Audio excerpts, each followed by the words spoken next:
berantakan. Biar ibu bersihin dulu. Silakan duduk. Ini kalau saya boleh tahu dengan Mbak siapa? Ya, perkenalkan Bu, saya Frenti Feliana. Ibu bisa panggil saya Frenti. Oh, Mbak Frenti. Mbak Frenti asli mana ini? Saya asli Bantul, Bu. Oh, Bantul, sama-sama Bantul ya Mbak. Ibu juga dari Bantul. Bantulnya daerah mana? Kalau saya Madukesmo, Bu. Madukesmo itu yang pabrik gula itu ya? Iya, Bu, betul. Sama pabrik gulanya sebelah mananya itu Mbak? Sebelah barat, Bu. Oh, sebelah barat. Jadi deretan Padoan Risi itu ya? Iya, Bu, betul. Oh, kebetulan ibu juga punya teman daerah sana namanya Mbak Rena. Mungkin Mbak Frenti kenal atau pernah deket itu? Saya tahu Rena itu, Bu, tapi kebetulan tempatnya Mbak Rena itu Padokan yang paling selatan. Jadi jarang kita ngobrol, ketemu gitu. Ya cuma sebatas tahu gitu. Oh iya, ini Mbak Frenti masih kuliah atau udah kerja ini? Kebetulan masih kuliah, Bu. Prodi apa Mbak? Manajemen marketing. Oh manajemen, ini kok pagi-pagi udah datang ke sini, ini emang nggak kuliah? Kebetulan Bu, jadwal kuliah saya masih nanti siang dan kan kebetulan ini masih masa pandemi kan Bu, jadi ya masih online gitu kuliahnya. Oh masih online, oh enak ya Mbak kalau online tuh bisa Ya, ditinggal kemana-mana dulu gitu, nanti jadwalnya kuliah baru pulang kuliah gitu ya? ya kalau bagi saya sih ada enaknya ada enggaknya juga sih Bu, tergantung aja gitu. Baik, ini pagi-pagi kok udah datang ke sini nih Mbak Frenti nih. Oh ya gini ya Bu, gini. Mungkin ada yang ingin disampaikan? Iya Bu, ada. Kebetulan saya juga kesini ada niatan mau menceritakan masalah saya pada Ibu. Barangkali Ibu bisa membantu saya dalam menyelesaikan masalah yang saya alami ini Bu. Baik, jadi sebelumnya Ibu ingin menjelaskan ya Mbak, sebelumnya Ibu minta maaf kalau sesi pertemuan kali ini Ibu hanya memiliki waktu 40 menit, kurang lebih waktunya 40 menit karena nanti kebetulan jam setengah 10 itu Ibu ada agenda yang tidak bisa ditinggalkan. Bagaimana Mbak? Ya Bu, nggak apa-apa. Nggak apa-apa ya? Ya, Nggak keberatan ya? tidak Bu. Oh iya baik. Jadi kan di sini Ibu juga akan menjelaskan. Di sini kan Mbak Frenti datang ke sini tentu sudah tahu bahwa Mbak Frenti ingin menyampaikan sesuatu pada Ibu. Nah di sini kan Ibu sebagai pendengar, sebagai konselor, dan Mbak Frenti sebagai konseli. Saya berharap Mbak Frenti tidak ada unsur keterpaksaan untuk datang ke sini. Nggak usah ada rasa takut, nggak usah ada rasa canggung. Jadi apa yang ingin disampaikan kepada Ibu disampaikan saja. Dan Ibu berharap Mbak Frenti juga mengatakan secara sejujur-jujurnya karena itu akan mempermudah kita nantinya untuk kita sama-sama mencari solusi yang tepat untuk permasalahan yang dialami Mbak Frenti saat ini, seperti itu. Ya Bu. Tadi kan Mbak Frenti sudah menjelaskan kalau Mbak Frenti mempunyai masalah. Bisa diceritakan lagi Mbak permasalahannya apa? Bu, jadi tuh gini, saya kan kebetulan ada permasalahan di organisasi di desa. Ya. Nah, saya kan diutus atau dikasih wewenang buat menjadi bendahara di pemuda-pemudi. Nah, kebetulan juga tuh ini bukan pertama kalinya dan udah beberapa kali periode saya tuh dikasih tugas untuk menjadi bendahara. Nah, nggak tahu kenapa di periode yang sekarang ini tuh ada aja masalahnya gitu Bu. Nah ya kalau yang kali ini tuh saya kayak sudah tidak diberikan kepercayaan lagi sama anggota saya.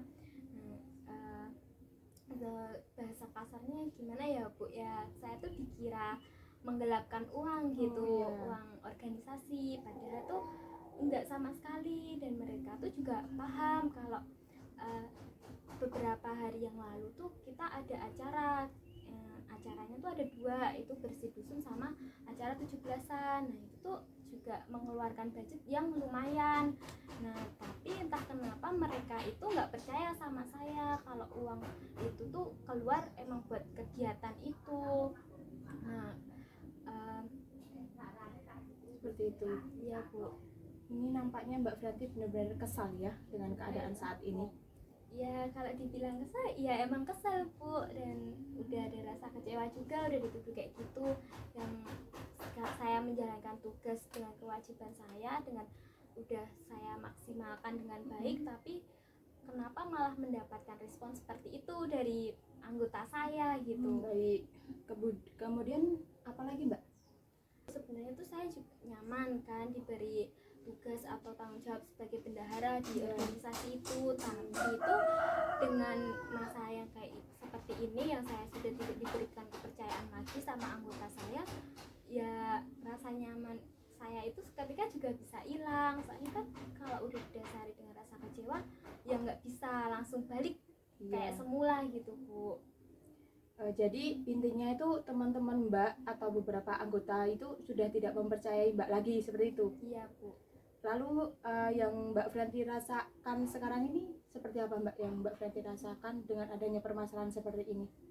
Ya itu Bu, saya merasa kecewa, terus merasa kayak usaha saya di organisasi itu belum dihargai dengan baik sama anggota saya. Dan kalau dibilang saya nyaman tuh emang masih nyaman, tapi ya cuma karena kepercayaannya itu yang kurang, jadi ya saya kurang nyaman sekarang.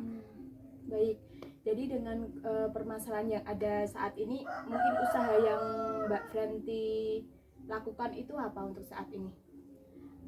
Kalau usaha saya sampai saat ini tuh saya udah berusaha ya Bu untuk menjelaskan mengenai pengeluaran, pemasukan yang saya terima dari organisasi itu. Tapi kalau dengan saya menjelaskan semuanya maupun itu di forum ataupun secara individu, kalau penjelasan saya tidak bisa diterima oleh semua anggota, ya mau gimana lagi.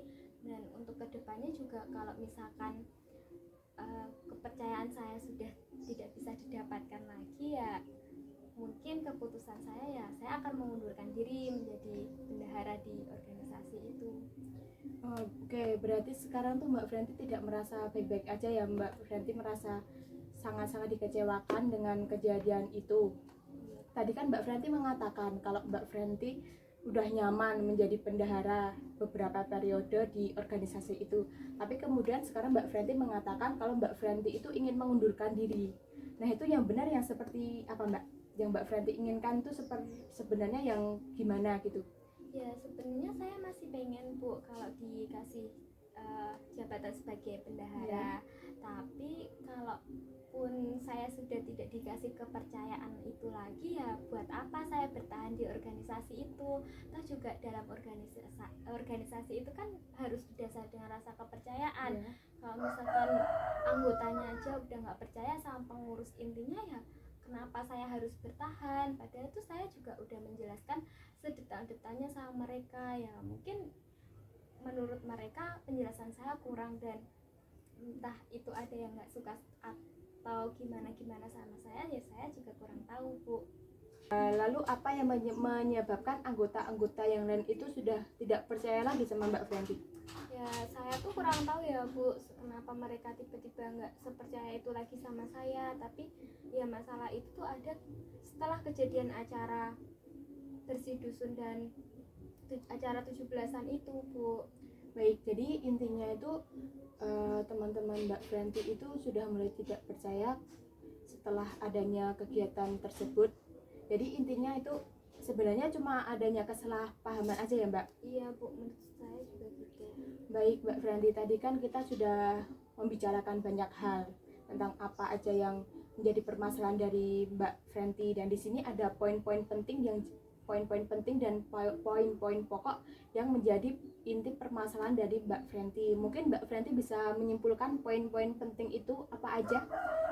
Ya kalau menurut saya ya Bu, yang pertama itu tuh karena udah nggak ada dasar rasa kepercayaan sesama organisasi. Terus yang kedua tuh karena udah adanya rasa canggung sama orang-orang di lingkungan gitu. Terus yang ketiga mungkin ya bahasa kerasnya itu saya yang sudah dianggap sebagai penggelapan uang gitu. Ya sedikit kurang terima sih Bu, tapi ya mau gimanain lagi, udah tuduhan, yang namanya tuduhan ya pasti yang jelek-jelek gitu. Iya. Baik, jadi kesimpulannya itu yang pertama itu Mbak Franti sudah merasa tidak, salah satunya itu Mbak Franti sudah merasa tidak nyaman ya, karena yang awalnya dekat sekarang jadi ada jarak gitu. Yang pertama, rasanya ketidakpercayaan lagi. Yang awalnya Mbak Fenty sangat dipercaya, namun sekarang adanya permasalahan ini banyak anggota yang tidak percaya sama Mbak Fenty seperti itu. Untuk yang ketiga itu bahasa kasarnya itu Mbak Fenty seperti dituduh menggelapkan uang itu ya. Oh ya. Jadi dengan adanya permasalahan saat ini itu harapan Mbak Fenty ke depan itu bagaimana? Ya kalau harapan saya secara pribadi ya Bu, ya saya pengen semuanya itu kembali seperti semula, semua bisa percaya dengan saya. Terus ya saya ingin melanjutkan tugas saya sebagai bendahara, dan insya Allah saya akan melanjutkan tugas dengan sebaik-baiknya. Tapi ya kalau semisalkan saya sudah tidak dikasih kepercayaan itu dengan anggota saya, ya buat apa saya bertahan gitu Bu. Ya, saya akan memilih untuk tetap mengundurkan diri dari jabatan saya. Ya. Baik, jadi kan Mbak Fenty sudah mengetahui inti dari permasalahan itu apa. Dan di sini saya sebagai konselor tidak bisa yang langsung memberikan arahan kamu harus begini, kamu harus begitu, itu kan tidak bisa, karena saya juga menyadari bahwasanya setiap orang itu mempunyai kemampuan. Seperti hanya Mbak Fenty juga mempunyai kemampuan untuk menyelesaikan masalah yang dihadapi. Jadi dengan adanya permasalahan tersebut, mungkin hal yang ingin dilakukan Mbak Fenty itu apa untuk mengatasi permasalahan ini? Ya mungkin dalam waktu dekat ya Bu, kebetulan kan saya selalu ada rapat rutin ya Bu. Nah kebetulan malam minggu besok kan ada kegiatan rapat rutin ya. Mungkin saya akan berusaha tetap menjelaskan antara laporan keuangan sama dengan pemasukan yang saya terima dari sebelumnya gitu. Nah, tapi saya tidak akan membahasnya itu secara individu, tapi saya mungkin akan menyampaikan di forum biar ya yang masih keberatan dengan laporan saya bisa disampaikan secara langsung, tidak hanya dengan sepihak. Mungkin gitu Bu. Baik, jadi menurut saya apa yang ingin dilakukan Mbak Fenty itu sangat tepat ya. Dengan adanya seperti itu kan nanti Mbak Fenty bisa menjelaskan ke teman-teman yang lain juga. Jadi intinya Mbak Fenty di sini kan punya niatan untuk memperbaiki hubungan dengan anggota-anggota yang lain. Jika sebuah hubungan itu ada jarak, kalau bisa diperbaiki, kenapa tidak? Seperti itu ya Mbak? Iya Bu. Oke Mbak Fenty, sepertinya ini udah 40 menit ya. Mungkin ini sesinya sudah mau berakhir.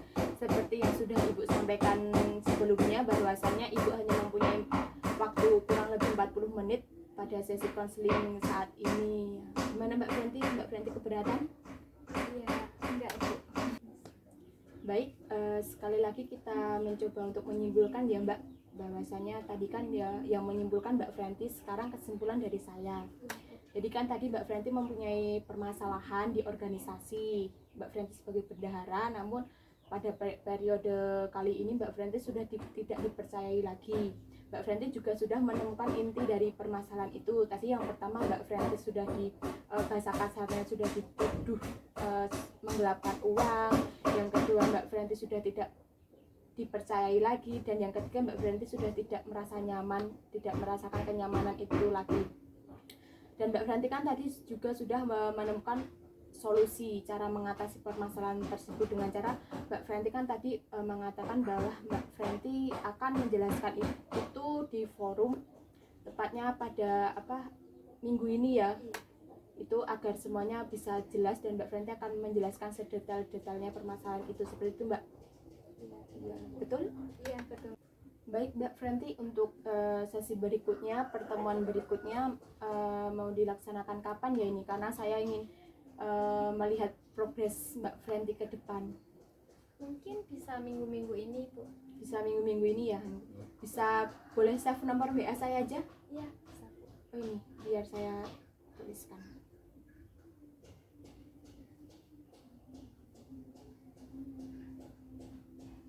Baik, ini udah. Ya, nanti kita buat janji dulu ya sebelum melaksanakan konseling, biar tidak ada gangguan seperti ini. Tadi kan saya cuma mempunyai waktu 40 menit. Diharapkan nanti kedepannya kita bisa memaksimalkan waktu ini. Mungkin ini Mbak yang bisa saya berikan. Mungkin kita bisa menutup sesi konseling pada kali ini. Bisa Bu. mungkin ada yang ingin disampaikan lagi pada saya? Belum, Bu. Oke, kalau begitu bisa diakhiri ya Mbak sesi konseling pada kali ini. Iya, bisa. Oh iya, sebelumnya Ibu minta maaf sebesar-besarnya kepada Mbak Franti ya, kurang lebihnya mohon maaf ya Mbak kalau Ibu punya banyak kata sama Mbak Franti. Ya Bu, saya juga mengucapkan terima kasih banyak kepada Ibu. Sama-sama Mbak Franti. Ya udah Ibu, kalau begitu saya juga mau pamit. Iya. Terima kasih sekali Ya, lagi. sama-sama.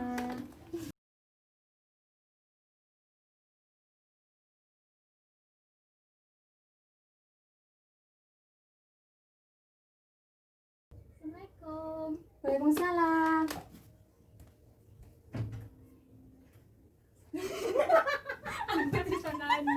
Kalau Ibu tahu nih dengan Mbak Mbak please tahu.